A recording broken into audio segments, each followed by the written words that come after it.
Hello again, I'm Dudley Thompson, and welcome again to WDT Media TV. And again, please like, share, and subscribe. Prime Minister Andrew Holness was speaking recently in St. Thomas, and he stated that his government is the first in Jamaica to spend money on development without putting the country into debt. Yes, he said that. He's the first to do so in Jamaica without putting the country in debt. Let's not hear that from Prime Minister Andrew Holness.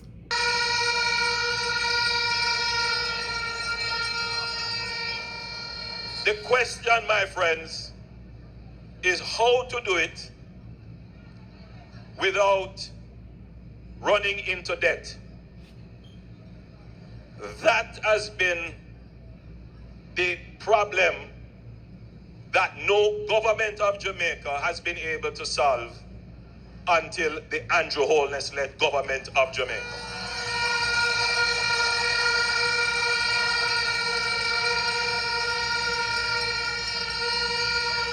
I'm now not only speaking to the residents here in Paul Bogle Square, I am speaking to the wider Jamaica for your consideration. For the last 50 years, we have been financing our development by debt, borrowing. That has created a big problem. It has made us vulnerable, exposed to changes in the global economy. And worse, if you borrow money and you don't use it well, then it makes the problem much worse. Because if you were expecting to get money from what you invest in and you don't get it, then you don't have the revenues to pay back the money that you borrow.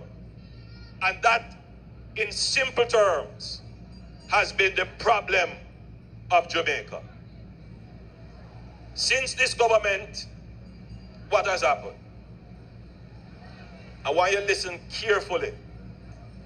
We took over the debt at somewhere around 130% of GDP. Now GDP sounds like a big thing, but bear in mind, all GDP is what you produce, is what you produce, is what you over there so produce, is what the vendor produce, what the bank teller produce, what the teacher produce, what the policeman produce. You put all of that together and you say that is the gross product of Jamaica.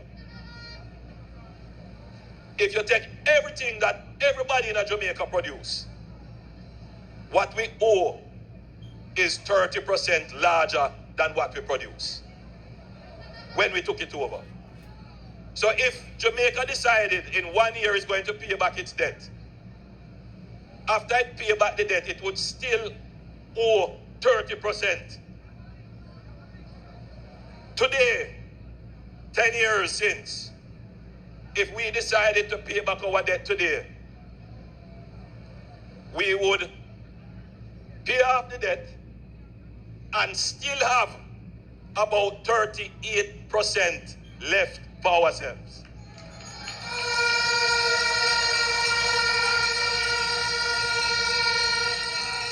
You see how the economy changed? The economy changed. As a result of that, when we took over the economy, the country, the society, 10 years ago, unemployment was somewhere in the region of 13%. Meaning 13 in 100 persons who are looking for a job couldn't find job. You know what the unemployment rate is today? It is now 3.3%. Only 3 persons in every 100 that is looking for a job can't find a job.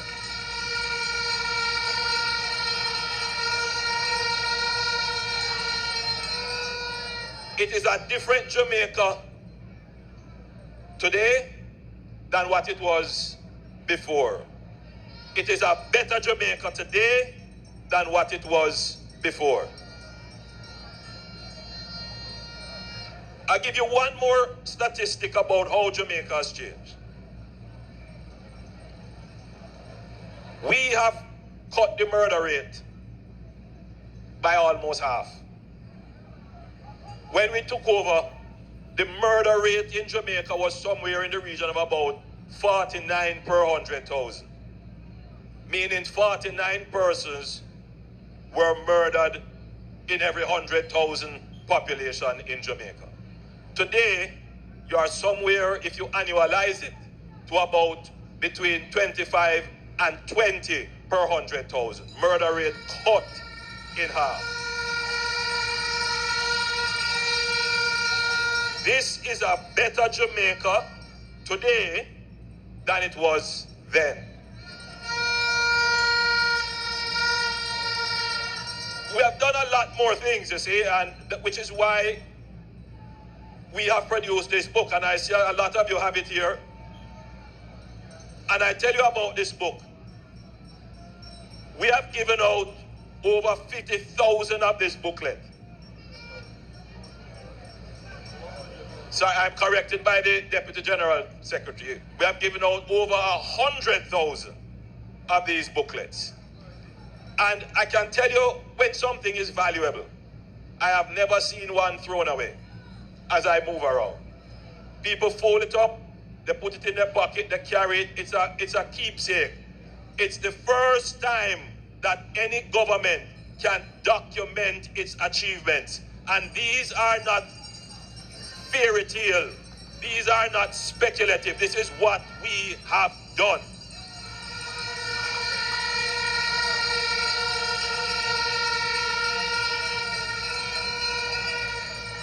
Now, we have done all of this, spent $9 billion on our security forces, and you know what? $90 billion, forgive me, on our security forces over the last decade, and we have not increased borrowing.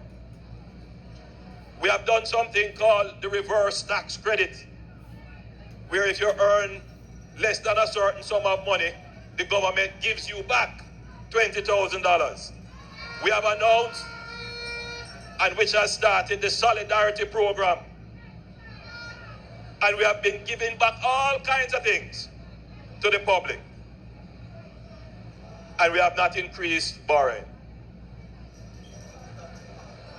Now, today, as I walked a community, a teacher, a young man, came up to me. He had his phone, and these days you have to be so careful what you say because everybody has their phone up recording.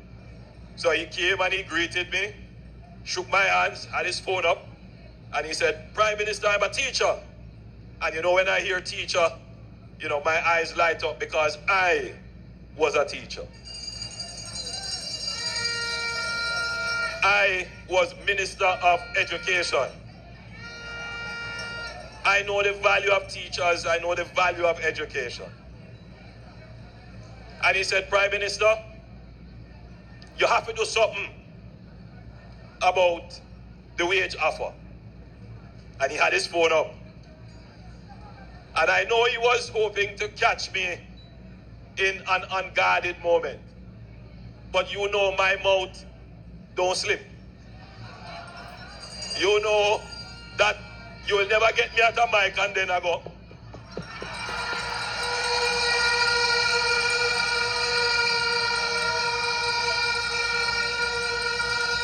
Yo.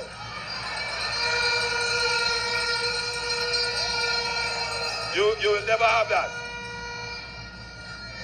My brain is always engaged. Sometimes people look at me and they say, "Where are you, Prime Minister?" I am deep in thought. Because, yes, people like gimmicks and they like the smile, but my job on your behalf is to think on things deeply. The first solution, what you will get from me, even at election, is the best solution. The challenge that we have faced as a country, why our debt went out of control. Yes, poor management. Yes, foreign exchange devaluation. Yes, external things over which we have no control. But a large part of it is that governments could not reason with their population to explain the decisions that they have to make. And therefore, they make decisions on the basis that they are trying to please the voting population, but end up harming them. I'm going to make a point to you today, and I'm not just making it here to the crowd, I'm making it to the Jamaican people. And I made sure to look it up. I don't want to make any errors. But Jamaica has had wage freezes. You know what a wage freeze is? A wage freeze is when the government of the day decides that it is not able to make any increases to public sector wages.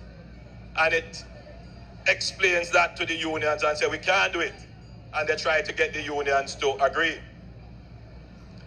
We have had wage freezes in 1976, in 1977, in 1978, in 2004, 2005, 2006, 2009, 2010, 2011, 2012, 13, 14, and 15.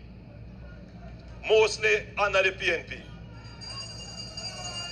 And you know when the wage freezes have occurred?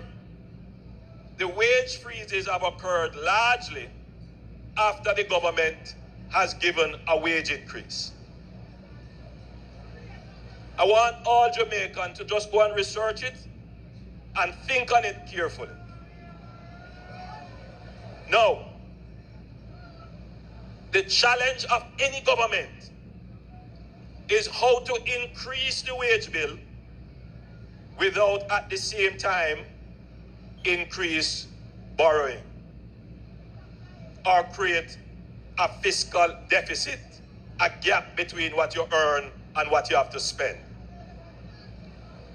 The only government so far that has been able to crack that code is the Jamaica Labour Party government administered by Andrew Michael Holness.